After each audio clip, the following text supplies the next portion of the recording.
Robert, for taking some time out to talk to us. So could you tell me, when was Noah Enterprise formed and why?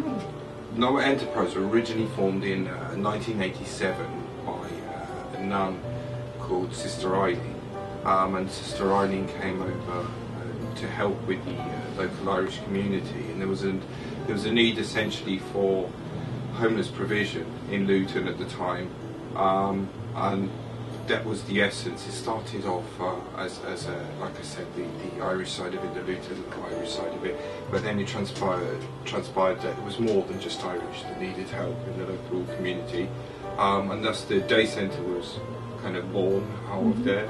And we've had a few names over the years, but we kind of settled on Noah Enterprise, I believe, in 1993. And then since then we've just been looking after those that are homeless in Luton. Recently we stretched out into Bedford, and essentially that's what we do. That's our core ethos, is to look after those who are most entrenched. So what was the vision at the time when it was first created? Well, the vision was to make sure that nobody remained homeless. I guess it's changed over the years, and more recently with what we're running in Bedford is called No Second Night Out, and that's to stop people ever having a second night homeless on the streets. And essentially that was our vision before we knew it was our vision. The idea is that nobody's homeless. Eventually the hope is that there won't be a need for a charity like ours, because the provision for homelessness will be looked after. So how are you going about doing that? Essentially we like to take what's called we call a holistic approach here at Noah. Easiest way to explain it is parts of a jigsaw. When somebody comes to us, they may be missing these elements that would make them whole. And what we try and do is fill those elements whilst covering the basic needs straight away. So for instance, the shelter side of it, somewhere to go and wash, see a doctor, a dentist, have hot food 3 times a day. So we open in the morning for breakfast, we serve lunch as well, and in the evening we have a soup kitchen. And when the temperature drops below 0 in the county, we have an arrangement with the Salvation Army just up the road, where we go and after the soup kitchen take the guys over there, they sleep, and then we bring them back in the morning.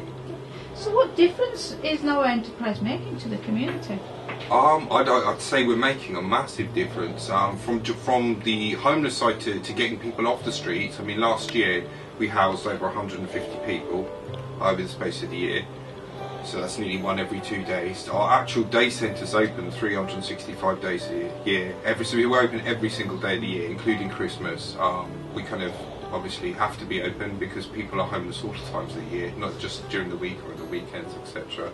And also we have our furniture store and our charity shops, and the furniture store is a massive part of what we do, because it helps take our clients who perhaps haven't been working for a period of time, and it slowly moves them back into society by giving them tasks and work and bringing them up to maybe the standard that society would deem as employable. How can the community become involved?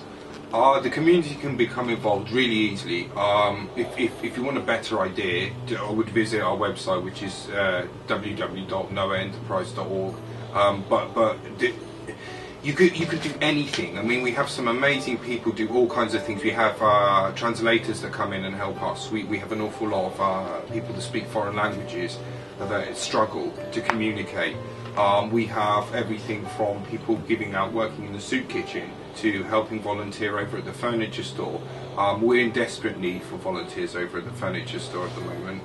And you could help with anything, absolutely anything. You may think what your expertise is, we may need. So for instance, we need help with IT support sometimes, with some marketing, with everything. If you have a talent that you think you could lend to us, we would love to make best use of that.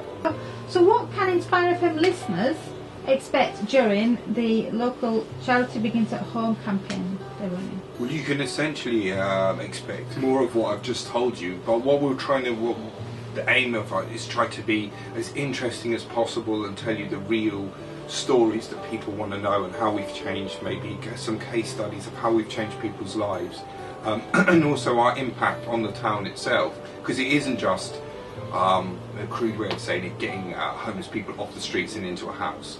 It's the other social the effects that we have on the whole community. For instance, the amount of money we save the police and the NHS from call-outs, from trouble in the town centre. Well, lots going on, so thank you for taking the time out to. Thank you very much.